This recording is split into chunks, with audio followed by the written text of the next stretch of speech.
Stay hungry, stay foolish.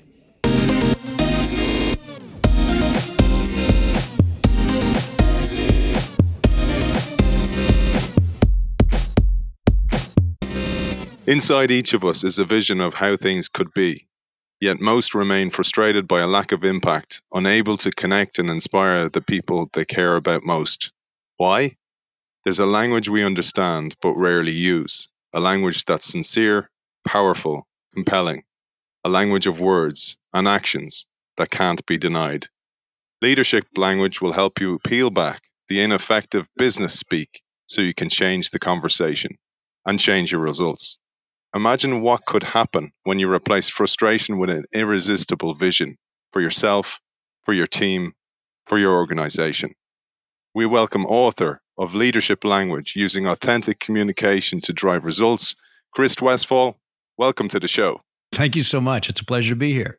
Chris, I thought we would set the scene for today's show with the tragic story of the forest fire in Montana. And while it's a tragic tale, it highlights the importance of leadership language. The story you're referencing is one of the ones in the book that looks at an incident that actually happened. It's a historical incident that happened in an area of the world called Man Gulch.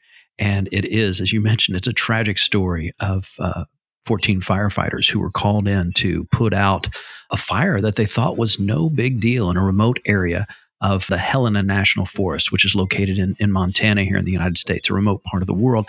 And they went in with a set of preconceptions, a set of prejudgments of what the situation was going to involve. And as you might expect, the wind shifted, the circumstances changed, and their leader, in the midst of pandemonium and confusion that was caused by flames that were much larger than expected and that had surrounded the men on three sides as they were standing on a hillside, the leader had a decision to make, a choice to help his men. And of course, that was the choice that he made. But in spite of his best efforts, he was unable to save the lives of any of the men who remained on that ridge, save for his own. And when leadership results in the leader saving himself alone, it's not effective. And the Man Gulch fire is a cautionary tale for all of us of a failure in communication, a failure in preconceptions. And the story really points towards the importance of effective leadership communication, because on a remote ridge in Montana or in your business, the wind can shift. Things can change unexpectedly. And we have to be prepared to deliver the message that's going to help the entire team, not just save the leader. I love what you say in the introduction, Chris, regarding this reaction and how to be proactive with your leadership language. You say that leadership's not a recipe, it's a verb. It's true. And if you want to know if you're an effective leader, I mean, you don't look at the title on your business card or the bars on your collar. It's demonstrated in action. And if you want to know if someone is an effective leader, don't look at what they're doing, look at what the team is doing. And that's how the leader is measured. Leadership is about service. That's no secret. But that selfless approach, the approach of true empowerment for a team, is the key to success. That's true in any sport you want to choose, but it's true in business, and it's true if you want to make your relationships really matter. Make the people around you the hero of your story, and you'll see leadership in action. I enjoy how you make this reference throughout the book that any stakeholder in your world should be reframed as your client. And this echoes the sentiments of last week's episode we did with Heather MacArthur as well, that when you treat those people like clients, then you might treat them a little bit better and you might make them feel a little bit better. Yeah, that's so true. The way I define it is a client is anyone upon whom your success depends. So a client is it's a traditional client or a customer, someone who buys your products and services, of course, but it's also the people on your team. It's your boss, it's your stakeholders, shareholders, board of directors. I had one guy say to me when I was explaining the idea of how everyone around you is your client, the people upon whom your success depends. And he said, "So does that mean that my wife is my client?" And I said, "I sure hope so." So yeah, looking at people as your clients puts us in the mindset and the frame of reference that's really appropriate for leadership and for impact if you care about the people who are around you. Yeah, I certainly know. I see myself more as my wife's. I don't know what I'd call myself with regards to my wife. I certainly maybe Sherpa. Yeah. I don't know. What am I? Okay, I better. If you're listening, honey, I apologize. So we talked about the tragic story of Man Gulch, but you equally talk about the importance of storytelling, communication, and you bring this to life with a positive story. And I love this one. This is the story of the goat girl, McCunningham. Yes, McCallie, who at the time when I met her, McCallie was just a freshman in college, and not just at any college, but at the fifth largest university here in the United States. And she came to me and she wanted to win. And what she wanted to win was a pitch competition, a competition where she would be going up against other student entrepreneurs, including MBAs, PhD students, engineers, some very sophisticated entrepreneurs. And she wanted to pitch her business idea, which was an innovative solution for preserving fruits and vegetables. And McCallie, on paper, didn't seem to have a background that was particularly outstanding. Although she is an outstanding person, she came from a very small town, and she brought to the conversation a desire to see things in a new way, a desire to discover a new kind of conversation. And when she did, when she looked in that direction and made a discovery of what I'm pointing to in the book, which is what I call leadership language, when she discovered her own leadership language, she skyrocketed past the other individuals in the competition. And one of the greatest thrills in my career was being able to announce the winner, because not only had I coached all the participants, but I also was the MC for the event. So in front of a live audience, I got to announce that McCallie was the one who walked away with first prize. And it was at that point that I told the audience, because they didn't know, that she was just a college freshman. And to see her harness the power of leadership communication, it really reinforced to me how important it is that if you want to win in anything, in business, in life, in your relationships, if you want to create victory, whatever that word might mean to you, you have to focus on your story and the way that you connect with your audience. And not just focus on your story like rehearse a good fiction and see if you can get people to believe it, but thinking about your story in the way that life works, which is as a dialogue, a conversation that is not purely scripted. It is not rehearsed. You have to be in a place where you can respond to the unexpected challenges and the questions and the things that come up.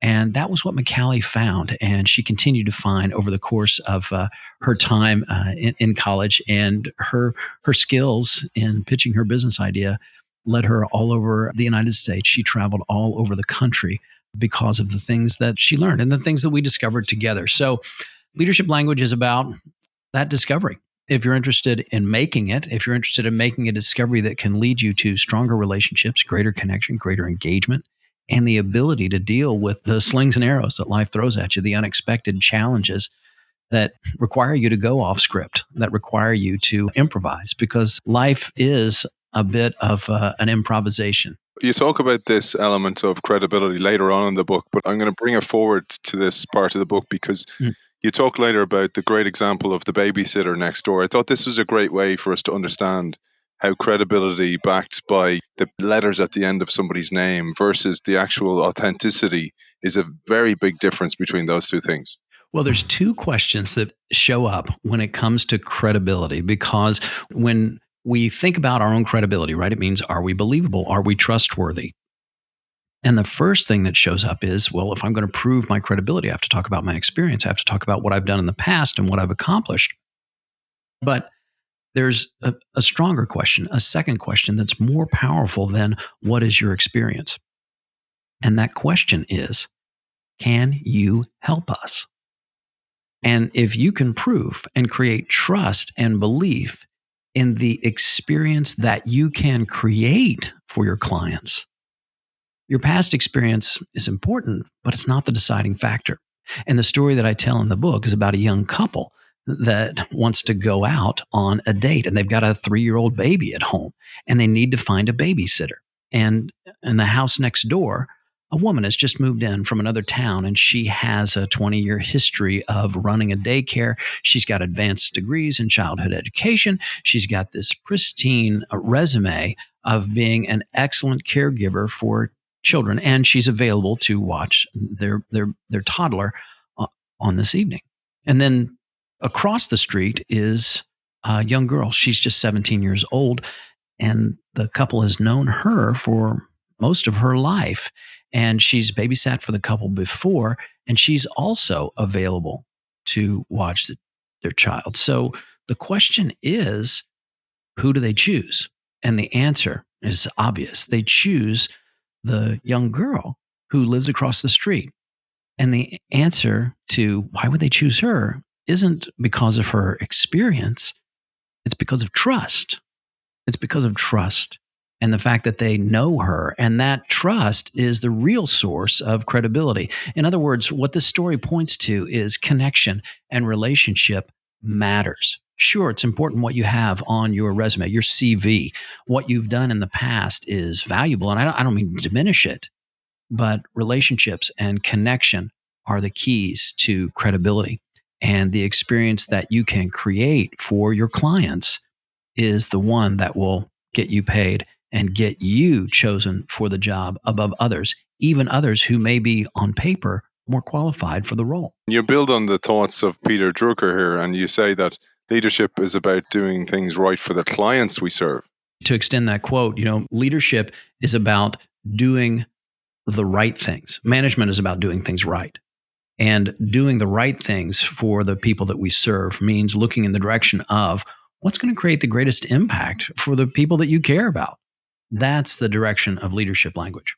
Chris, you talk in the book, you devote a lot of time to reframing failure. And we had a little chat about this off air before the show. And you talk about your own course correction, because I love this term, course correction, because it means that you're headed in a general direction, a vision that you may have, but the road is never as you plan it. And you had this experience yourself where you live now came out of one of these course corrections in your life.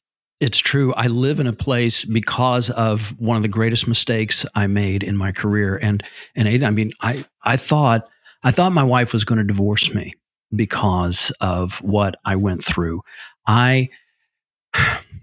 It's a tough story to talk about because it really, on the surface, looked like this gigantic mistake that was not only going to create a rupture in my career, but also in my marriage.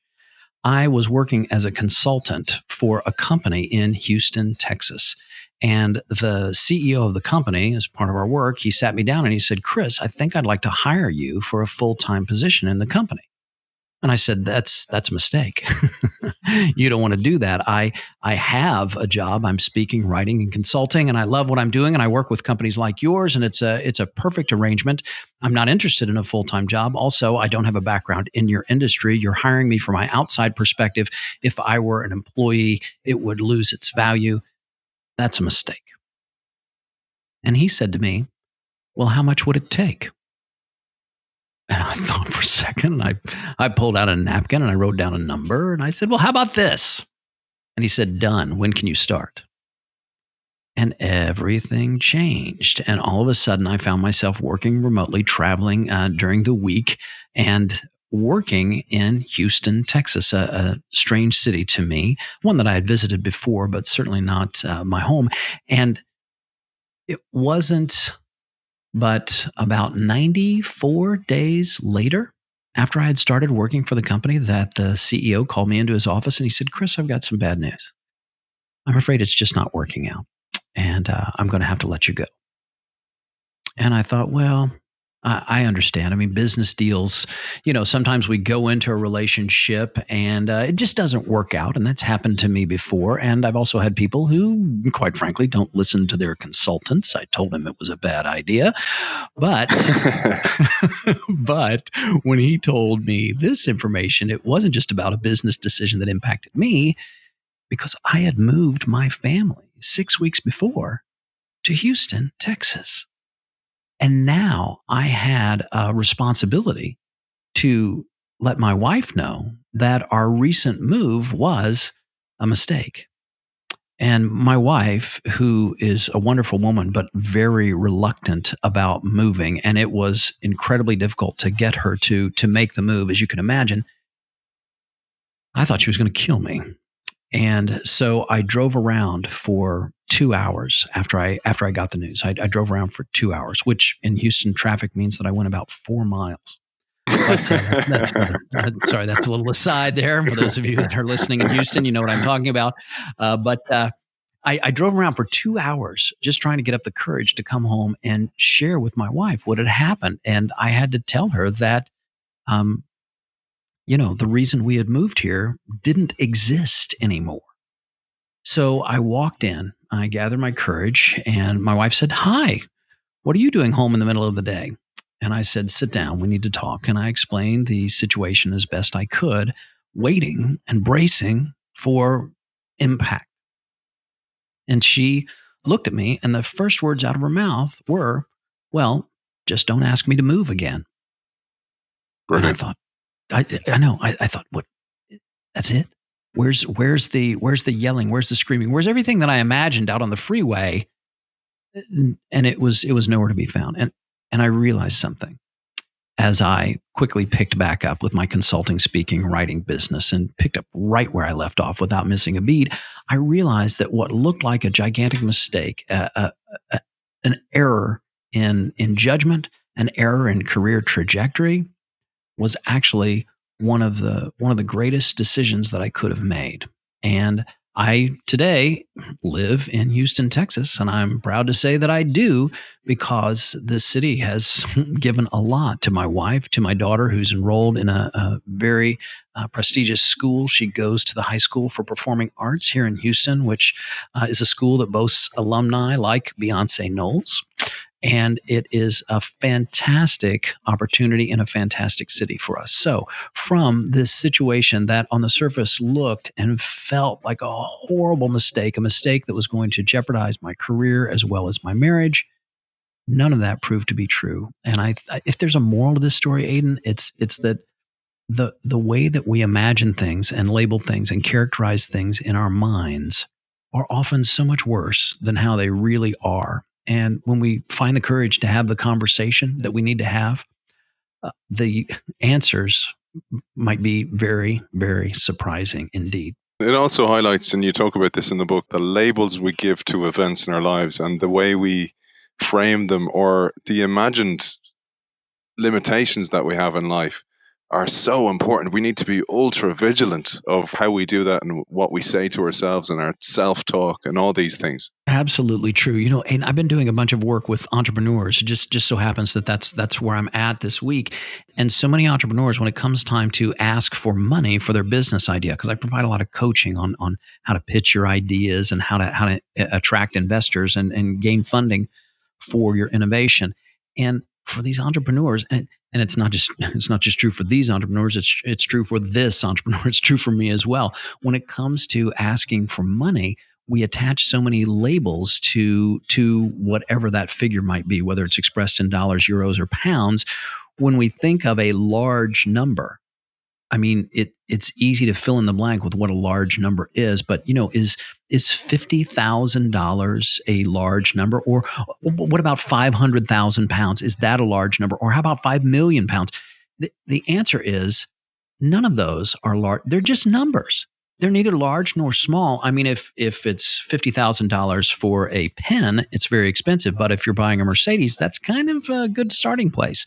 So a number is neither big nor small, except for the way that we characterize it. And sometimes when we approach particularly numbers, but other information with a detached perspective, a perspective that says this may or may not be large, this may or may not be a mistake.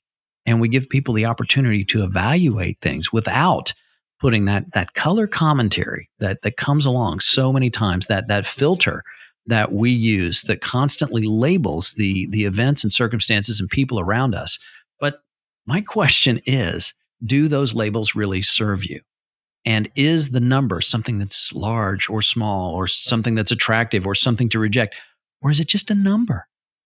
Is it just a number? And sometimes letting the thing be what it is the first step to finding new results. This self-talk thing is so true as for life. Like people walking around with limiting language in their heads of, how they look, how they may be overweight.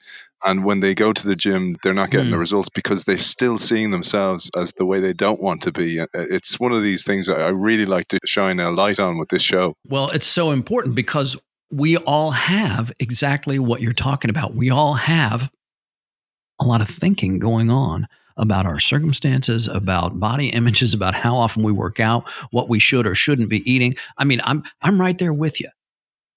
But the thing that shows up for me is this question. How big is a problem when you're not thinking about it? We realize that when you're not thinking about a problem, it's not really a problem. And that's not that I'm advocating be in a place of ignorance because it's bliss. That's not what I'm saying. But when we are thinking about problems, they are problems. Could it be that it is our thinking that creates the problem? And from my perspective, I think the answer is yes. That, as the quote says, there is nothing neither good nor bad in this world, but our thinking makes it so. And so many times people look in that direction and they think, oh man, you know what that means? I need to change my thinking. I need to change my mindset. I need to adapt a new set of thoughts and try to, which points in the direction of trying to tell yourself the best lie you can think of and then believe in it so that you can change your state. But here's the thing that shows up for me. What if the state that we are all in and we will always be in is a state where we are living in our thinking? And when thinking shows up and labels show up that where we try to define ourselves based on a misunderstanding, what shows up for me is an opportunity for me just to realize that it's just a thought, just thinking. I mean, if a train of thought shows up, that doesn't mean I have to ride that train. That doesn't mean that train is really there for me. And so many times the misinformation and the misunderstandings that are running through our heads are leading us away from the action that really points in the direction of leadership, that really points in the direction of results. And if we're lost in thought, one thing that can be very helpful is to understand that it's just a thought and there's another one on the way. And, I've experienced this myself. There have been times where I've been in the midst of circumstances. I got a lot going on and there's so many things that I'm so busy and everything like that. And I feel a lot of stress. And then there are other times when I have a lot going on, I'm so busy and everything like that, and I don't feel a lot of stress. The circumstances are very, very similar, but the feeling is quite different. And what is it that's changed? Well, it's my thinking. Or a better way to say it is how much attention I pay to my thinking.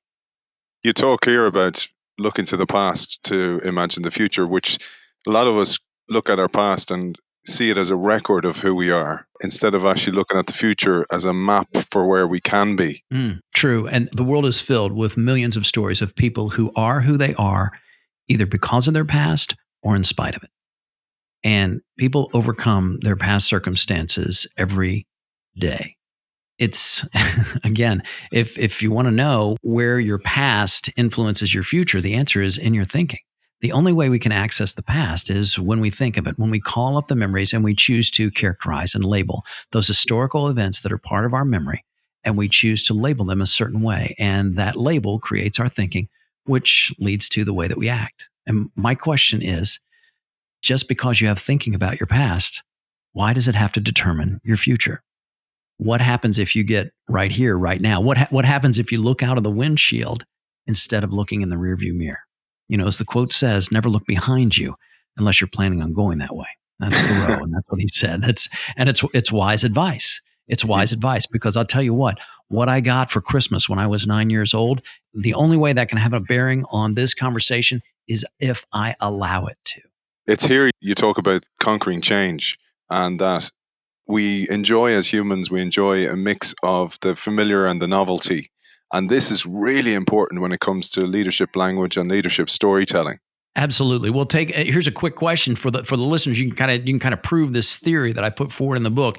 Ask yourself this question in general terms. Which do you prefer in general terms? Do you prefer something that is new or do you prefer something that is familiar? This is true when it comes to any aspect of our lives. There is a combination of factors between what is known and what is new that leads us to any decision. And one of the quotes that I reference is from Carmen Simon. She wrote a book called Impossible to Ignore. And one of the theories that she puts forward that is so true is that the past is only useful in that it helps us to predict the future. Our decisions about the future are going to be made based on our thinking in the moment. And our thinking in the moment, as I've said before, can be reflections on the past and our past circumstances. I mean, that's why we don't put our hand on a hot stove, because we know that it burns us. Either we remember it because we've been told or because we've actually put our hand on a hot stove. So when it comes to making decisions and helping others to make decisions and take action in the face of circumstances, using what's known to get to what's new is the path to leadership, starting not with what you know, but what your audience, your client knows to be true. That is the frame of reference, that context that can help people to go to a place that they have not discovered or they have not visited before by using what's known to get to what's new. Yeah, this really resonated with me. I don't know if you've heard this one, but you know the Disney movie, The Lion King? Yeah. So that story, they could not sell it to Disney. They weren't buying that story at all until the leadership team who created the concept explained it as Hamlet. And they went, it's actually the story of Hamlet told with this lions and this lion kingdom. And when then they understood it, they understood the context of it, and they went, now we get it. And it really resonated with me, because you say in the book, it's a fantastic communication skill when we can create familiarity where none supposedly exists. Absolutely. And the way to do that, and I outline it in the book, is by looking in the direction of something that I call a high concept. And a high concept is it's a theme or idea that anyone, anywhere can say yes to. And it doesn't matter whether you're in Dublin or Detroit or Dallas, it's something that everyone sees as being a truth. And looking in the direction of the high concept points towards connection, the humanity that connects us all. And let me just give a quick example for the listeners of what is a high concept. And usually a high concept fits in this framework. Doesn't it seem like blank? So here's one. Doesn't it seem like we all want a sense of family and belonging? I mean, I would say that's true. That's true no matter where you are, no matter what your family circumstances are. We all want a sense of family and belonging. Another one, doesn't it seem like we all want a sense of safety in the workplace? And that's true no matter where you work, especially if you work in a dangerous environment. Safety is especially important. So these high concepts point towards the first yes in a leadership conversation. It can be a view from 50,000 feet of the initiatives at hand, the services that your organization provides, or the new ideas that you'd like to share with your team. What is the view from 50,000 feet of something that all God's children can relate to, regardless of which God you worship? You can connect with a high concept. And it's the first yes in the conversation. Now, I shared this idea with a guy one time, and I said, look, do you understand this idea of the high concept? It's the first yes.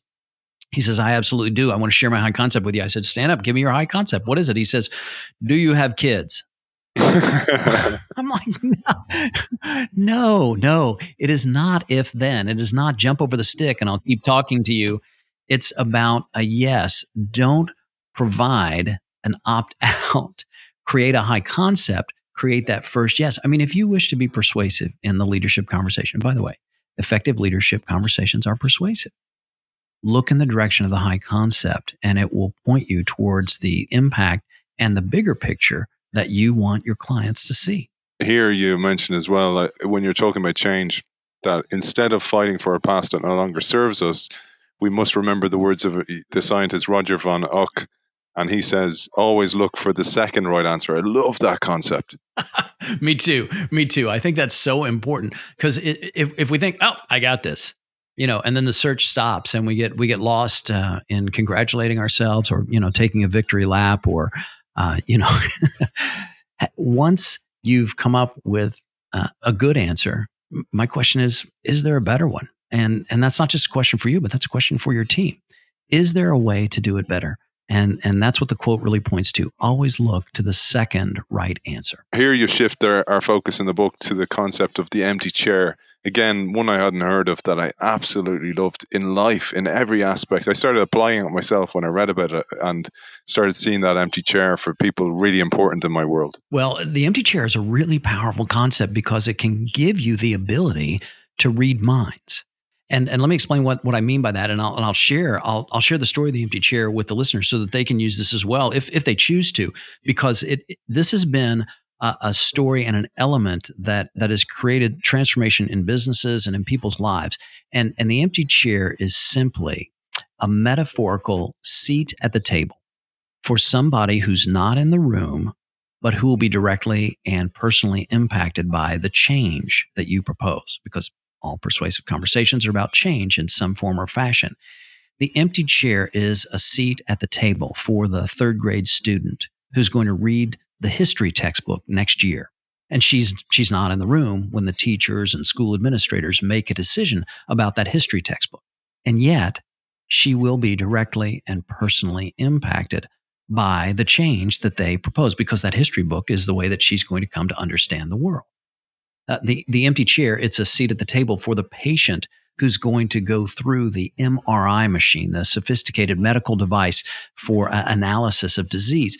The patient who's going to go through that machine, she's not in the room when the doctors and hospital administrators are making a 7-figure investment decision, and yet personally, directly and powerfully impacted by that decision. In every leadership decision, there is always an empty chair at the table. And the empty chair points to an important aspect of human nature. And see if you see this, because I'll explain it for myself and see if you can explain it for yourself as well. I right now, as we are doing this interview, I have people who are here with me, but I mean they're not literally here with me. I mean they're here with me in my mind. I'm talking about my family, my loved ones, the vendors that support me, the clients that I support. I mean these are the people who sit in my empty chair. And while I know that I am wired to focus on my own self-interest, that's part of the survival instinct and part of our lizard brain. It's a part of the way human beings are wired. I also am focused on the people that I care about. And those people sit in my empty chair. Now, as you're listening to the story of the empty chair, I wonder who sits in your empty chair. Because if you have people who sit in your empty chair, and I have people who sit in my empty chair, that means that everyone around you has someone who sits in the empty chair. And when you look in the direction of the empty chair, you look beyond just the people who are right in front of you. You look at the impact. You look and see the people that they care about, the people who sit in their empty chair. And this concept can help you to read minds, and not by hypnosis or mumbo jumbo or anything like that. I'm just talking about a principle of the way human beings are wired. When you look in the direction of the empty chair, you go beyond acknowledgement and recognition. You say, not only do I see you, but I see the people that you really care about. And from this place, you can create a different kind of conversation when you really sincerely look in the direction of the empty chair. It's so important for vision as well. Like if you have a vision, bring it back to even a goal like I want to get healthier, and you see the person or the reason you're doing it and the people that will be impacted, it's so much more powerful than the vision alone. I love that concept, and I hope our listeners do as well. But you shift then your attention towards anticipation. And I loved this one again, a brilliant analogy of baseball. Well, baseball is a game that is based on anticipation. And that's true for football as well. That's true in rugby. That's true in any sporting event that you choose. Anticipation is a superpower that we all possess. And for the leader, being able to look in the direction of where others are going and look at the direction of the actions around you, that's really the key to the leader's vision. In the book, I share a story about how hitting a major league fastball in baseball is scientifically impossible. Physicists at Yale University proved that there is simply not enough time for you to hit a major league fastball because of the speed and the distance involved and the milliseconds in which to make a decision. The math doesn't work out. You can find that out in the book. It's a fascinating story. And yet there are athletes who hit the major league fastball every day. And for the athletes that you admire, as well as for yourself, your ability to anticipate is key to your ability to create impact and to see new results for yourself and for your teams. The book tells more about that story, and there's also a story about a gentleman who went to what's called a batting cage. A batting cage is where they have a machine that actually fires fastballs at you, and you can hit. And the machine just throws one ball after another, and that's how you can practice your swing and practice hitting. Well, this gent decided to step out of the batting cage and walk closer and closer to the machine because he wanted to have the challenge of hitting a fastball that was coming at him at the velocity of over 260 miles an hour. And he wanted to see if he could hit it. And he developed the skills to be able to do so. And by the way, he's not a major league baseball player. He's a 54-year-old security guard from Detroit, Michigan. It's a fascinating story. And I think I have a link in there to the YouTube video where you can watch him go out, step closer to the batting machine and hit these balls. And it is an amazing story. But we all have the ability to anticipate. And even if you're not going to risk your life in front of a batting machine, you can anticipate the needs of others. And looking in that direction is very, very important for those who wish to harness leadership language. When you talked about the winds of change shifting like it did in the unfortunate case of the forest fire, here it's a case of anticipating the curveball because we always get them in life. Moving on, you talk about this great concept. Leaders need to be time travelers. And I love this idea because I have a very visual mind of me going into the future and seeing a desired future for the team or the business or my life, and then passing back into the present and presenting what I saw to my people to inspire them. What a great visioning exercise. I mean, asking people to take themselves into the future is really what the Traveler's story is all about. And it's inspired actually by a Netflix series called Travelers. And it's a story about folks who come back traveling through time to try to fix the future by working on the present. And it's a wildly inventive series. But the point of the Traveler's story is to ask people, and maybe your listeners want to do this. Of course, if you're driving right now, please don't stop. Don't do it unless you stop and pull over to the side of the road. But it's compose an email to yourself. Well, if they're in Houston traffic, they're fine, man. They might have time. That's exactly right. Just sit there, put back the top on your convertible or whatever. So, but yeah, if you have time, it could be really a very interesting experience. And it's exactly what you said, Aidan. It's an experiment where you envision yourself 12 months from now, 1 year in the future, and you are writing an email to your current self. And you're explaining all of the wonderful things that have happened in the course of the last year, the things that you wish would occur, or the things that you see for yourself that you can see very clearly.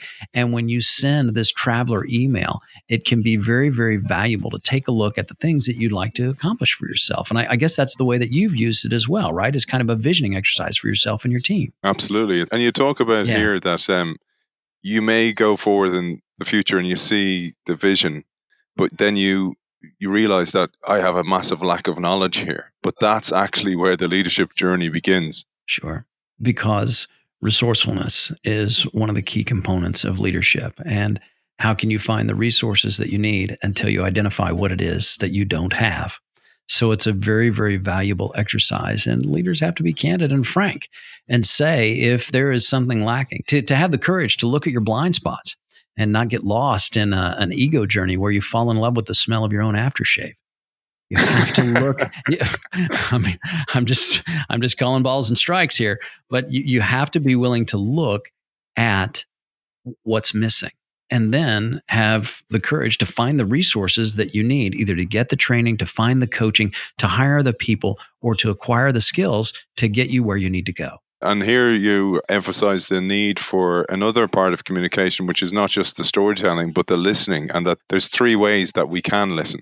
Absolutely. And you see these every day. The first way to listen is to listen to affirm, which is very, very typical. We're listening, but we're affirming what we already know. You know, what this guy is saying, he reminds me of something I read in a book by Stephen Covey, for example. I mean, that's the kind of stuff that happens all the time, right? And we confirm what we already know, which is a reinforcement of conversational bias, quite frankly.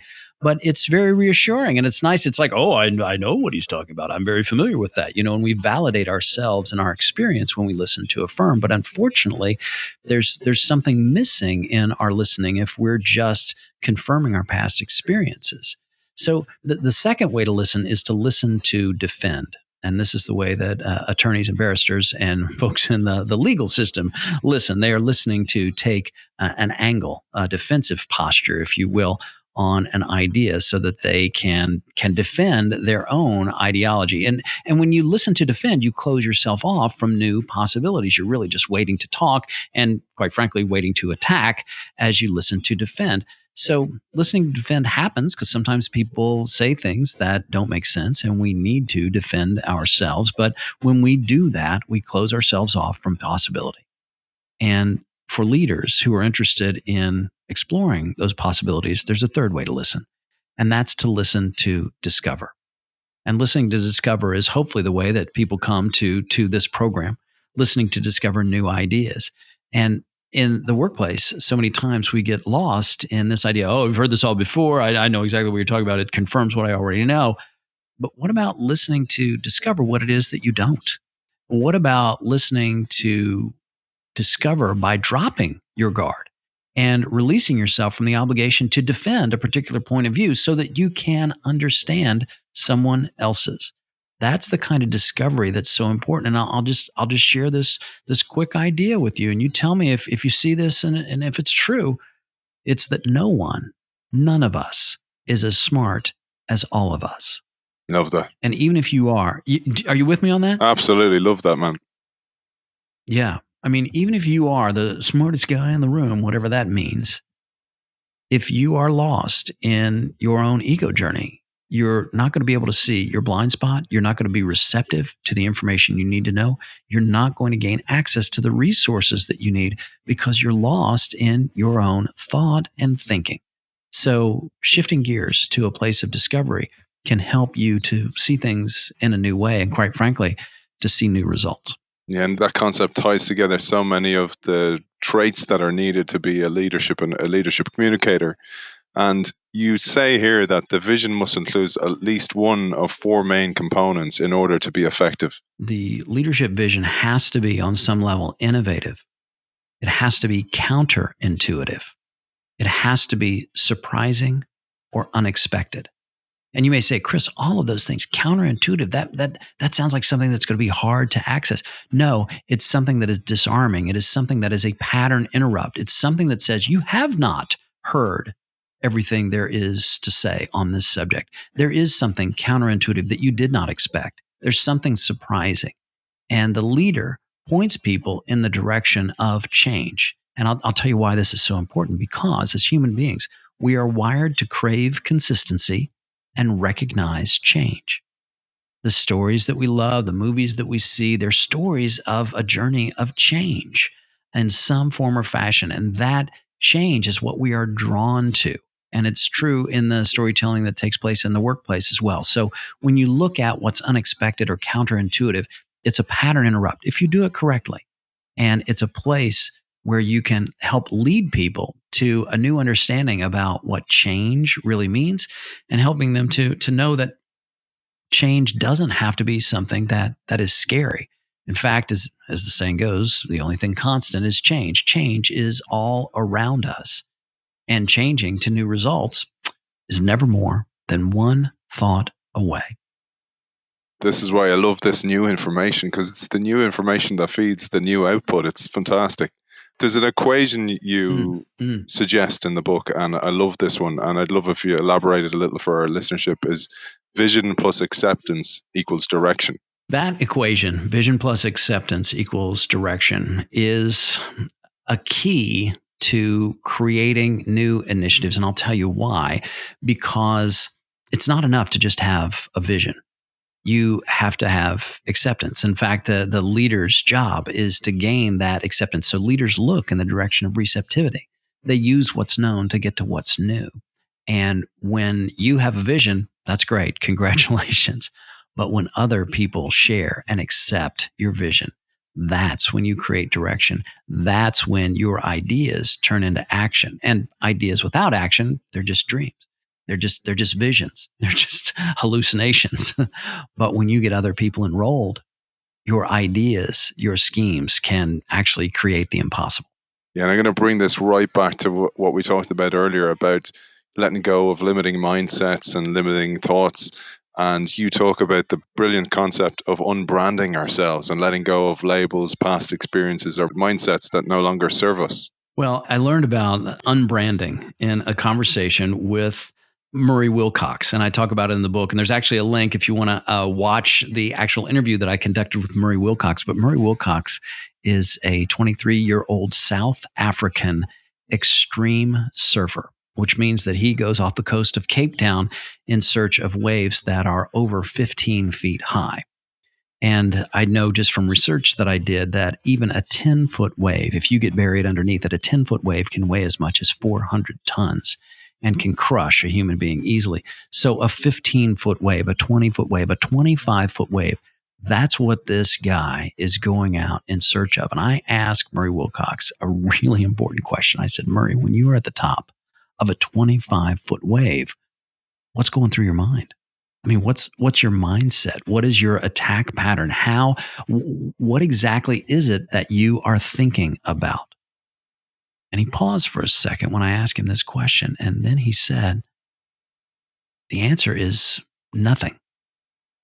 And I thought, what do you mean nothing? Surely you've got to be thinking, are you going to turn left? Are you going to turn right? I mean, how are you going to play this? He says, no, I don't have any of that on my mind, because when it's the top of the wave, you have no choice but to be in the moment. You have no choice but to get out of your thinking, and you can't be thinking about what others have told you or things that you've learned or your past experience or does my wetsuit look cool? You can't be thinking about any of those things because you have to be engaged in the moment. And it's that level of engagement that is really found in what I call the unbranding conversation, where we get out of this idea of being branded by our past experience, branded by the people around us who give us well-intentioned advice, which may or may not serve us, branded by the thinking that keeps us away from solving real problems. We get trapped in a planning exercise. We get trapped by these labels and these ideas. And again, the path away from the thinking that doesn't serve us isn't simply to focus on our mindset. It's to recognize we've got some thinking going on. How about that? Because we all do. That's how we're wired. You don't necessarily have to adopt a new mindset when you recognize the way things work. The way things work is we're going to have some thinking around our circumstances and the people around us and the challenges that we're facing. But when we let go of that thinking, now it's time to surf the wave. Now it's time to take action. Yeah, that's the unbranding conversation. And the question for the listeners today is, are you going to be lost in thought? Or are you going to take action? And if you go, well, I can't, I just got so much thinking, unless I can get out of my head, I can't take action. When do you ever get out of your head? I mean, we're always thinking is my point. And sometimes the thoughts serve us and sometimes they don't. But the point is, the way that we see the world is not the way that the world necessarily is. It's the way that we process that world. Let me give you an example. Like two people come up to a mountain, okay? And the first person looks at that mountain and says, man, I would love to hike that. In fact, I'd love to get a guide and maybe climb to the top of that thing, give me a sense of accomplishment. I would love to do that. The second person looks at that mountain and goes, man, the last thing I want to do is hike that mountain. I don't want to go up there. I would rather go sit on my couch and watch Netflix. So my question is the mountain a good thing or a bad thing? Is the mountain something to be hiked or is it something to be avoided? And the answer is it depends on your perspective. It depends on your thinking. It is our thinking about a subject that makes it a certain way. And by the way, you can think, boy, I'd rather be on my couch and watch Netflix and still take the first step towards hiking that mountain. And I know this myself because there have been times when I have had to perform, whether it's a keynote, a coaching assignment, working with a client, delivering on some materials, whatever the case may be. And my mindset, quite frankly, kind of lousy. And yet, in spite of the way I was feeling, in spite of what I was thinking, I was still able to perform. and professionals and leaders are able to perform in spite of their thinking because they realize that thinking is always going on. It's like that scene at the end of the Avengers. I don't know if you saw this movie. They've got a new Avengers movie that's coming out as we record this, but this was the original Avengers movie, and it was the part in the movie where the monsters have been just destroying New York. I mean, these are these huge flying 900-foot metal caterpillars that are coming out of the sky, and they're just killing it with the Avengers, and they're destroying the city. And Captain America's like, "We need the Hulk. Where's the Hulk?" And Iron Man is like, "Yeah, we got to get the Hulk. He's got a suit. You got to get him suited up." And here comes Banner, right? Here comes the guy who turns into the Hulk and he comes puttering up on his little motorcycle. And they go, "Man, you got to get in there. You got to get into the fight. We need the Hulk. Where's the Hulk? You got to suit up. How are you gonna turn into the Hulk? You got to get angry." And Banner, as he gets off the motorcycle and he looks back at the Avengers, turns right into the camera and he says, "Well, that's a little secret. I'm always angry." Oh, nice. And then he turns into the Hulk, and he turns into the Hulk and he comes in there and he starts fighting these flying metal caterpillars. I don't know what they are. They look like caterpillars to me. But he goes in there and of course starts just, kicking butt all over the place. So the point of the story is this: just like David Banner is always angry. I mean, you're always going to be insecure, nervous, confident, joyful, sad, depressed. I mean, because we're human. We got all those emotions and all that thinking available for us. It's at our disposal anytime we choose to look at it. But that also means that we don't necessarily have to look at it. And we can look in the direction of action. We can look at the wave that is right in front of us rather than getting lost in thoughts and branding and labels that doesn't serve us. And in spite of David Banner's anger, he's able to keep it together. And when he looks at his anger, he turns into the Hulk. And that's true for me too. And maybe it's true for the folks listening to this call. So again, the key takeaway is just because a train of thought shows up doesn't mean you have to ride that train. And we are great at two things. As human beings, we're great at two things. One is making up a bunch of crap to think about. And the second thing is letting go of our thinking and solving real problems. And which category do you want to be in? Nice, man. I think that's a beautiful way to end it. I really do. So, Chris, if people want to find out more about you, your work, your keynotes, your books, where can they find you? Sure. I've got a couple of websites that I want to share with you. The first one is westfallonline.com. And my last name, it's like the direction and the season. Of course, we don't say autumn here in the United States. We say fall. Westfallonline.com. And that will tell you more about my speaking, coaching, and consulting. And then for some of the latest programs that I'm offering, including online group coaching programs, that's chriswestfall.net. And you can find out about the latest programs that are available there. Of course, you can also find me on Twitter, Instagram, and LinkedIn, all of those places. Westfall Online, that's my handle, and you can find me there. Oh, and I also want to mention this, Aidan. If you're interested to see some of the videos that I've created a library of resources on effective leadership communication skills. And that's my YouTube channel, youtube.com/Westfall Online. Author of Leadership Language Using Authentic Communication to Drive Results, Chris Westfall, thank you for joining us. Thank you. It's been a pleasure.